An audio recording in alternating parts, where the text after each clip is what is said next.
Hailakandi Saleha Begum LP স্কুলের বিরুদ্ধে চাঞ্চল্যকর অনিয়মের অভিযোগ উঠেছে। শৌচালয় সংস্কারের নামে 1.5 লক্ষ টাকার বরাদ্দ হলেও কাজ হয়নি 1 টাকারও। অথচ স্কুলের রান্নাঘরের দেয়ালে সগর্বে টাঙানো হয়েছে শৌচালয় সংস্কারের ফলক। অভিযোগ, কাজ না করেই বরাদ্দ সম্পূর্ণ টাকা আত্মসাৎ করেছে গ্রাম পঞ্চায়েতের একাংশ কর্তা। হাইলাকান্দি জেলার বাঁশডহর বড় হাইলাকান্দি গ্রাম পঞ্চায়েতের বিরুদ্ধে উঠেছে ভয়ঙ্কর অভিযোগ। শুধু তাই নয়, শ্রেণীকক্ষ মেরামতির জন্য আরো 1 লক্ষ টাকা বরাদ্দ করা হয়েছিল, কিন্তু সেখানেও সামান্য রং তুলি চালিয়ে কাগজে কলমে কাজ দেখিয়ে সব টাকা উদরস্ত করা হয়েছে। এ নিয়ে প্রতিবেদন তুলে ধরেছেন আমাদের প্রতিনিধি রামধন দাস। দেখুন, হাইলাকান্দির একটি গ্রাম পঞ্চায়েতে আশ্চর্যজনক ঘটনা সংঘটিত হয়েছে। বলতে হবে এটা যেন অষ্টম আশ্চর্য। আমি দৃশ্য দেখাচ্ছি সরাসরি। বিদ্যালয়ের যে কিচেন রয়েছে, রান্নাঘরের মধ্যে কিন্তু লাগানো হয়েছে repairing of toilet Saleha Begum LP school, কিন্তু বাস্তবে এই যে স্কিম, সেই স্কিমের আন্ডারে কোনো ধরনের কাজ হয়নি এই বিদ্যালয়ে, এমনটা অভিযোগ উত্থাপন করা হয়েছে। আমি সামগ্রিক দৃশ্য দেখাচ্ছি। এই বিল্ডিং বা এই ভবনটি হচ্ছে, ঘরটি হচ্ছে রান্নাঘর। আমি তারও দৃশ্য দেখাচ্ছি। কিন্তু অষ্টম আশ্চর্য বলতে হবে, কারণ যে গ্রাম পঞ্চায়েতের যারা ছিলেন, গ্রাম পঞ্চায়েতের তরফে সেখানে 15 ফাইন্যান্সের অধীনে অর্থ বরাদ্দ করা হয়েছিল 1,21,780 টাকা, কিন্তু সেই টাকা কোনো অবস্থায় এখানে ব্যয় করা হয়নি। সম্পূর্ণ এই টাকা আত্মসাৎ করা হয়েছে। আমি দেখাচ্ছি একেবারে 1,21,780 টাকা দিয়ে এই টয়লেট যে সালেহা বেগম এলপি স্কুল রয়েছে সেটা রিপেয়ারিংয়ের কথা ছিল, সংস্কারের কথা ছিল, কিন্তু বাস্তবে কোনো ধরনের কাজ হয়নি। এবং রীতিমতো রান্না করে এই প্লেট বসিয়ে, নেম প্লেট বসিয়ে, কিন্তু ফলক বসিয়ে এই কাজ করা হয়েছে। আমি আরেকটা দৃশ্য দেখাচ্ছি। শ্রেণীকক্ষের জন্য বরাদ্দ হয়েছিল যে 1 লক্ষ টাকা, শ্রেণীকক্ষ সালেহা বেগম এলপি স্কুলের যে শ্রেণীকক্ষ রয়েছে সেই শ্রেণীকক্ষ সংস্কারের জন্য এই অর্থ বরাদ্দ হয়েছিল। সম্পূর্ণ 1 লক্ষ টাকা এখানে বরাদ্দ করা হয়েছিল, এবং তা হচ্ছে বাঁশডহর বড় হাইলাকান্দি গ্রাম পঞ্চায়েতের প্রাক্তন যিনি সভাপতি ছিলেন তার নেতৃত্বে। এবং এই টাকা কিন্তু সম্পূর্ণ আত্মসাৎ হয়েছে। দুটো স্কিম একই বিদ্যালয়ে প্রায় 2 লক্ষ টাকা, 2,50,000 টাকায় এই বিদ্যালয় থেকে কারচুপি করেছে গ্রাম পঞ্চায়েত কর্তৃপক্ষ। এবং আমি এই দৃশ্য দেখাচ্ছি, সালেহা বেগম যে নিম্ন প্রাথমিক বিদ্যালয় রয়েছে একেবারে বেহাল অবস্থায় পড়ে রয়েছে এই বিদ্যালয়টি, কিন্তু দুটো স্কিম এইখানে বরাদ্দ করা হলেও সেটা দিয়ে কোনো কার্যকর হয়নি, সেটা কার্যকর করা হয়নি। এখানে সম্পূর্ণভাবে আত্মসাৎ করা হয়েছে অর্থ। আমি চলে যাব এখানে যারা রয়েছেন সরাসরি তাদের সঙ্গে কথা বলবো, যারা তাদের কি মন্তব্য রয়েছে, যেহেতু দুটো স্কিম এখানে বরাদ্দ করা হয়েছিল কিন্তু বাস্তবে কোনো কাজ হয়নি। কি বলবেন আপনারা? এখানে তো স্কুলে কোনো কাজ কাম কিচ্ছু করার না। ফ্লাড এক তো বৃষ্টি হইলে কোনো কাজ মানে ডুবে যায়, স্কুলটাও ডুবে যায়। এখন কইছিলাম যে মাটি দিয়ে উৎসাহ করার লাগে, এখান তারা উৎসাহ করে না, মাটিও দেয় না, কোনো কাজ কাম কিচ্ছু করেন না। বর্তমানে স্কুলে কোনো বাউন্ডারি নাই, কিচ্ছু নাই, স্কুলের জায়গা খানো এখানেও মানে কোনো জোর নাই। নির্দিষ্ট পঞ্চায়েত থেকে দুটো স্কিম বরাদ্দ করা হয়েছে প্রায় 2,30,000 টাকা। কাজ হয়েছে কি? না, কাজ হয়নি, কিচ্ছু হয়নি। এখানে কাজ কাম কিচ্ছু তো আমরা দেখতে পাচ্ছি না। হ্যাঁ, একেবারে ধন্যবাদ জানাচ্ছি আপনাকে। যে অভিযোগ উত্থাপন করা হয়েছে একেবারে পঞ্চাদশ বা 15 ফাইন্যান্সের অধীনেও দুটো অর্থ বরাদ্দ করা হয়েছিল এই বিদ্যালয়ে, কিন্তু বাস্তবে কোনো কাজ হয়নি। রীতিমতো রান্না করে টয়লেটের স্কিম বসিয়ে টাকা আত্মসাৎ করা হয়েছে। এবং আমি এই বিষয়ে বিদ্যালয় কর্তৃপক্ষের সঙ্গে কথা বলার চেষ্টা করব। শিক্ষকরা রয়েছেন বিদ্যালয়ের মধ্যে, এছাড়াও বিদ্যালয়ের বিরুদ্ধে একাংশ অভিযোগ উত্থাপন করেছেন এইখানে বাসিন্দারা। আমি সরাসরি প্রধান শিক্ষকের কাছে যাওয়ার চেষ্টা করছি, ওনার কি মন্তব্য রয়েছে, কি বলবেন আপনি? আপনার এই বিদ্যালয়ে দুটো স্কিম বরাদ্দ হয়েছিল 15 ফাইন্যান্সের অধীনে, সেটার কাজ কেন হয়নি?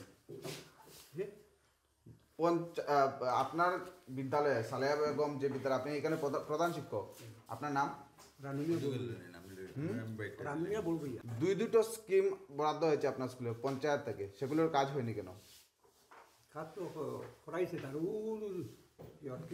15 ফাইন্যান্স থেকে, জিপি থেকে আপনার স্কুলের রান্না করে টয়লেট রিপেয়ারিং এর কাজের ফলক বসানো হয়েছে।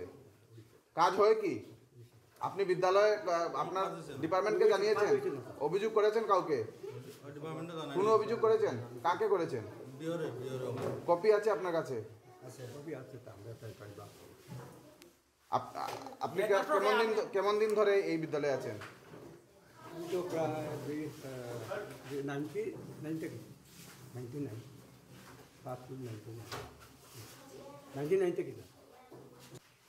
একেবারেই ধন্যবাদ জানাচ্ছি। এই হচ্ছে প্রধান শিক্ষকের মন্তব্য। আমার সঙ্গে রয়েছেন সহকারী শিক্ষক। আপনার স্কুলে দুটো পঞ্চায়েত থেকে স্কিম দেওয়া হয়েছে, সেগুলোর কাজ কেমন হয়েছে? প্রথমে আমার শ্রেণীকক্ষের এই যে বারের ফলক দেখছেন আপনি প্রায় 1 লাখ টাকার মতন। এখানে শুধু আমার জাস্ট এই স্কুলে প্রথমে ফ্লোর ছিল না, জাস্ট প্রথমে তারা এই পয়সা থেকে আমাকে আর এই ফ্লোরটা করে দিয়েছে। তার পিছনে বলেছিল যে আরও কিছু রিপেয়ারিং করা হবে, কিন্তু পরবর্তীতে রিপেয়ারিং করা হয় নাই। তার পিছনে আমি আমাদের লোকাল যে পঞ্চায়েত আছিল বা প্রেসিডেন্ট আছে, আমি তাদের সঙ্গে দুই একবার কথা বলেছি। তারা বলেছেন যে মানে আমরা একটা ইনস্টলমেন্ট পেয়েছিলাম, পরবর্তীতে কোনো ইনস্টলমেন্ট পাই নাই, যে সময় পাবো ওই সময় কাজ করবো। তারপরে আরও 2-1 মাস পরে এখানে মানে টয়লেটের একটা ফলক লাগানো হয়েছে, মানে ইলেকশনের মুহূর্তে ফলক লাগানো হয়েছে।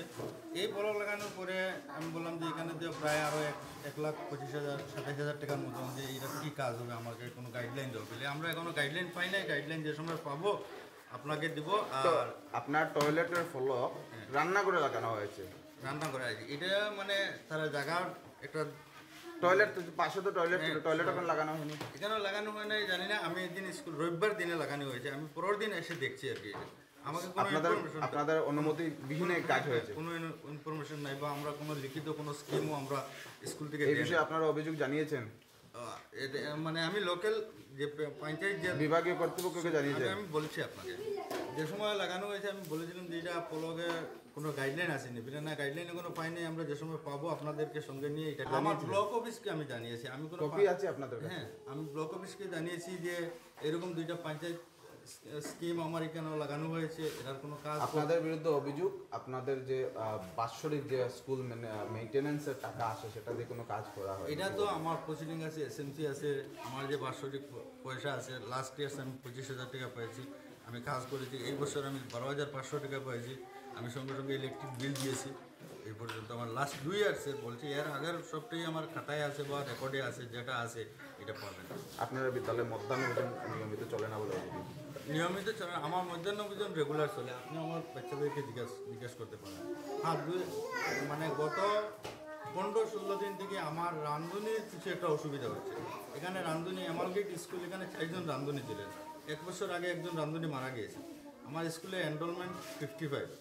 আমি বিভাগীয় কর্তৃপক্ষকে জানাচ্ছি যে লিখিতভাবে জানাচ্ছি যে আমার একজন রাঁধুনি মানে ডেথ হয়েছেন, ওনার বিরুদ্ধে আরেকজন ডেপুট করার জন্য। ওনারা বলছেন যেহেতু আপনার স্কুলে অলরেডি 3 জন আছেন, একজন মারা গিয়েছেন, আর আপনার স্কুলে যেহেতু 55 জন এনরোলমেন্ট, তাই আপনি আর নতুন করে দিতে পারবেন না। এই 3 জন দিয়ে আপনি কাজ চালাতে হবে। এই 3 জনে কাজ চালানোর পর গত 2-3 মাস থেকে একজন হঠাৎ করে স্ট্রোক হয়েছে। একেবারে ধন্যবাদ জানাচ্ছি আপনাকে, যেহেতু বিভিন্ন অভিযোগ উত্থাপন করা হয়েছে এই সালেহা বেগম নিম্ন প্রাথমিক বিদ্যালয়ের উপর, যে বিদ্যালয়ে বিভিন্ন ধরনের দুর্নীতি হয়েছে। বিশেষ করে পঞ্চায়েত তরফ থেকে যে 2টো স্কিম বসানো হয়েছিল, সেই স্কিমে কোনো ধরনের কাজ হয়নি বলে অভিযোগ করেছেন গ্রামবাসীরা, এবং রীতিমতো এই সম্পূর্ণ টাকা আত্মসাৎ করা হয়েছে বলেও অভিযোগ রয়েছে তাদের। এবার তারা দাবি উত্থাপন করছেন যাতে এই যে অর্থ, সেই অর্থগুলো কোথায় গিয়েছে তার জন্য উপযুক্ত তদন্ত, এবং বিদ্যালয়ের যে একাংশ অভিযোগ তাদের রয়েছে সেই বিষয়ে তারা হস্তক্ষেপ কামনা করছেন শিক্ষা বিভাগের। হাইলাকান্দি থেকে আমি রামদন দাস, নিউজ লাইভ বাংলা।